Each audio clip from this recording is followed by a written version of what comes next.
So ayan guys, sa video na to yan, magluluto si Roxy slash Ninong Brian ng kalderitang baka. Kaya pumunta tayo para bumili. Karot, important na. Sinama na rin natin bumili ng moton slash kambing.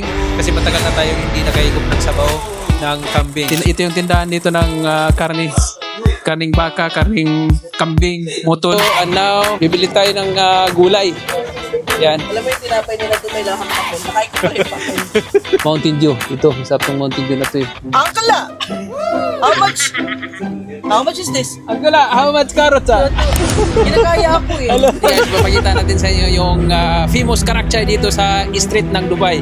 Ito sa Dubai guys, ito yung famous kanurtian. Si Madam. Hello, ba't adik ka daw sa chai? Sarap rin. Sarap. Pero hindi sa Kalawang. Kanopi.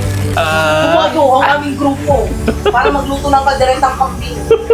Wow, yan yung matagal kong hindi nakain. Totoo lang. Ito na yung sinabawang kambing natin. Yan oh. Karup. Look at that. Woo! Init pa. Yan. So yan guys, ito na yung special na luto ni Rox. Sarap ng kalderita. Yan natin itong kambing. Sabaw. Ah.